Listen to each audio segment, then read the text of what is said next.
Esinkwanirizaako mukwano gwange yonna gy'osinza obba ng'otuwuliriza webale kwekumira ku mayengo gano aga UG Update TV era nga okola kyamaanyi nnyo.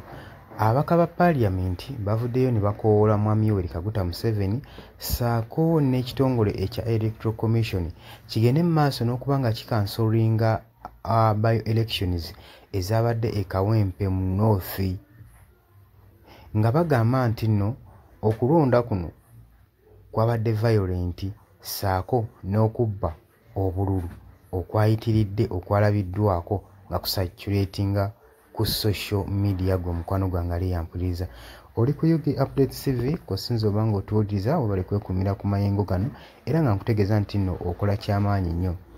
Honorable Derrick Nyeko avuddeyo n'akoowoola ku byabadde mu Kawempe North by-elections.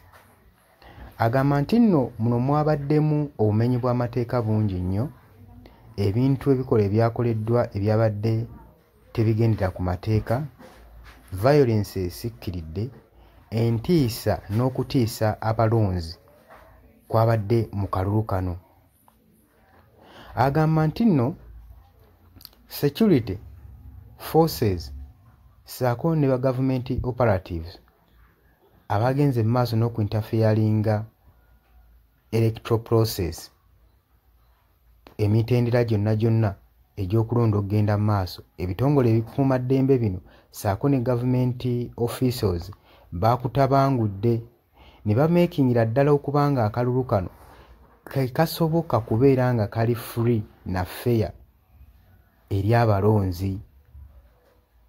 Baakyanise mu lwatu nti tekali fair era tekasobola na kubeera fair na free. Kitegeeza ki? Abalonzi bazzeeyo abasinga nga beekokkola.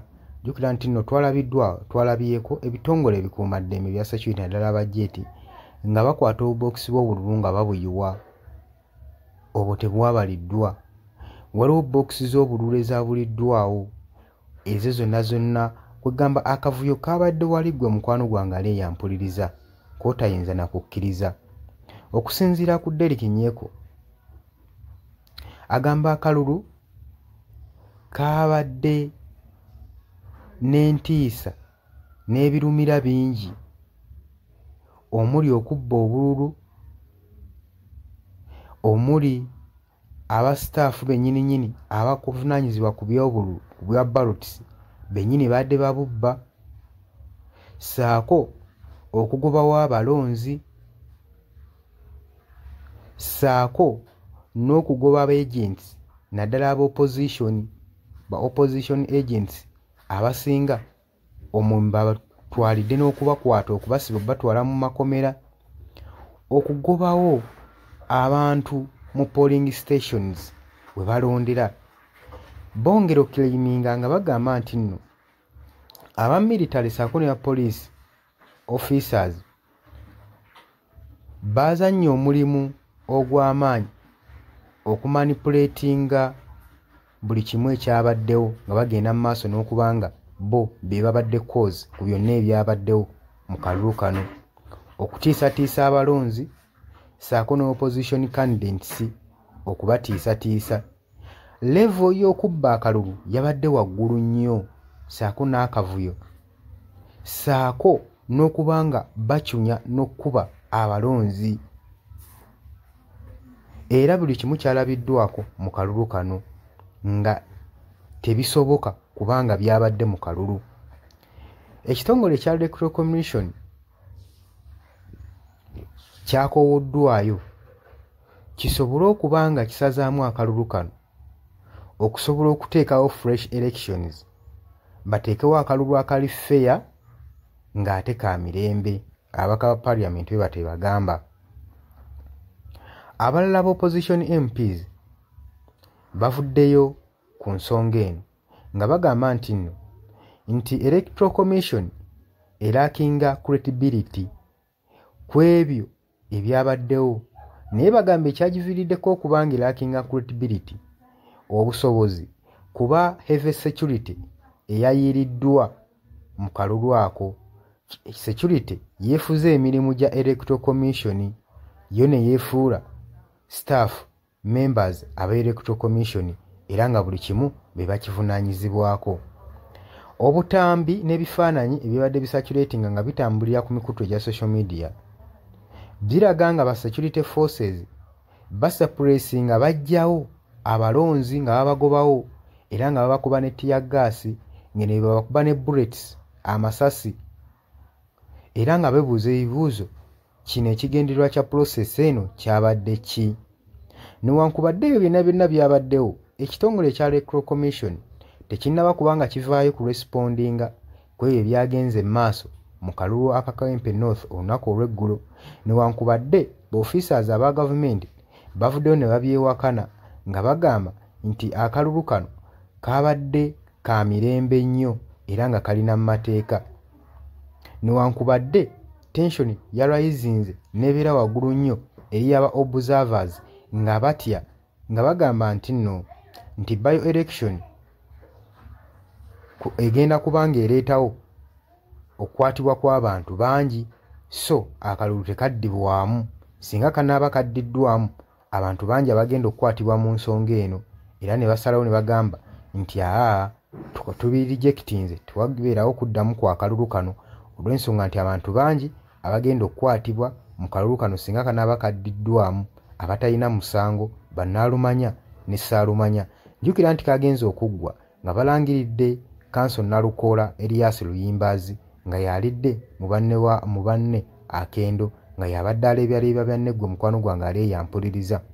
Tetumanyi Electoral Commission kikyegenda okuddamu kubanga tennaba kuba kuvaayo kulambulula nsonga eno na kutangaaza bannayuganda n'ababaka ba Parliament ku biki byabadde bigenda mu maaso mu kalulu k'e Kawempe gwe mukwano gwange aleeyampuliriza. Ebyo bye byagenze mu maaso era nga mbaagaliza olunaku olulungi mwebale kwekumira ku mayunga Yugi Update TV. Mwabali Saudi Arabia, Qatar, Oman, Dubai, Qatar, muna bali mu diaspora mbalamusizaako nnyo. Abula mmwe abaagala otwegattako mukire wansobola ekigambo subscribe nkikooneko kambalekereko obwo obubaka mbaagala nnyo temuva ku Yugi Updates.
Yes, oli ku Yugi Update TV kw'osinzira okuba ng'otuuliza gwe mukwano gwange yenna yenna ali eyo.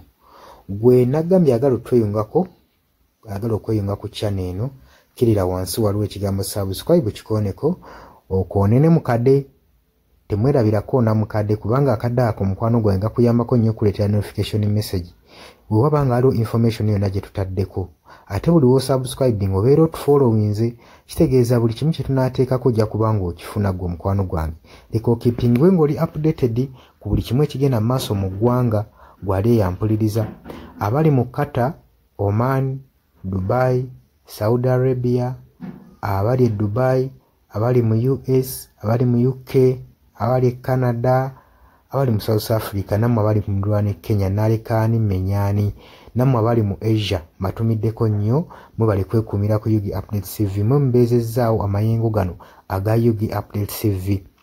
Mikwano gyange sola beebaza kinnoomu wabula nsazeewo nkozese lino eddoboozi ery'ewamu nsobole okubeebaza mwebale kuyimirizaawo channel eno, mwebale mwabajja naddala mwabajja mu comment section ne mukomentinga ne muteekako endowooza yammwe ne mutangaaza bannayuganda ku ki ekiteekeddwa ekituufu okukolebwa gwe okusinziira ku ndowooza yo.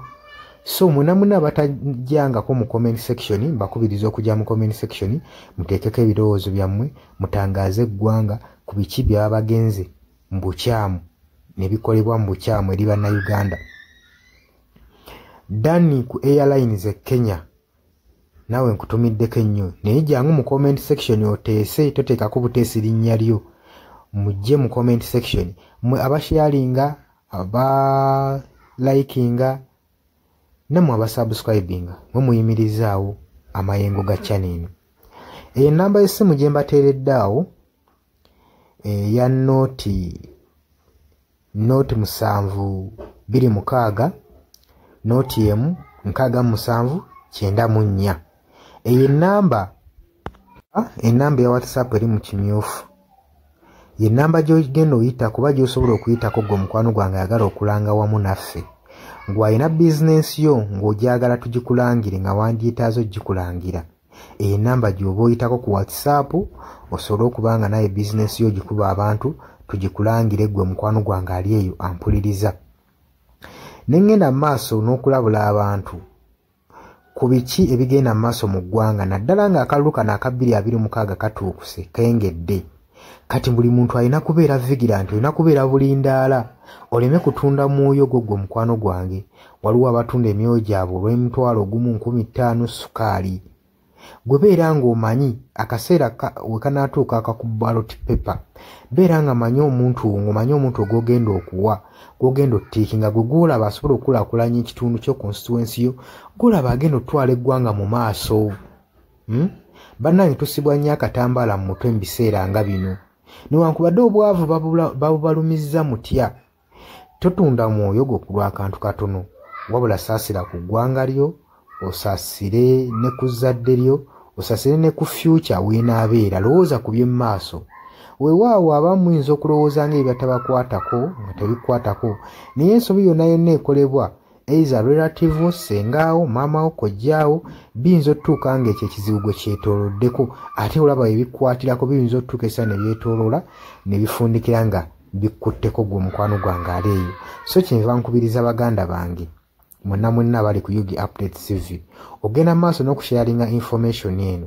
Baganda baffe beebeereremu ate era baleme kutunda mwoyo gwa ggwanga, babeere nga batambulira ku mazima, nga bayimirira ku mazima, nga bayimirirawo ku lw'eggwanga lyaffe erijja mu maaso, ku lwa future y'abantu baffe n'eggwanga lyaffe mu maaso, kubanga buli muntu ekigenda mu maaso kati akiraba. Bw'atalaba kigenda mu maaso nkakasa obeera muzibe. Ate era ne muzibe naye alina byawulira ebimukyemula omutima, kati n'amanya nti no mu ggwanga mulimu kino. So nkubiriza buli omu obeere lalabayi wa munno, osobole okuba nga oli kalabaalaba w'oyo ku biki ebigenda mu maaso. Obakubirize n'omubakubiriza. Waliwo abali mu byalo nga tebamanyi kigenda mu maaso, mubaagaliza osubscribinga ku mikutu gino bategere ebigenda mu maaso mu ggwanga lyaffe. Wakati smartphone zajja gwe mukwano gwange ali eyo. Wabula mbaagaliza olunaku olulungi, mwebale kwekumira ku Yugi Update TV. Mwebatana subscribinga mugende mu maaso n'okusubscribinga. Mbaagala nnyo era mweraba.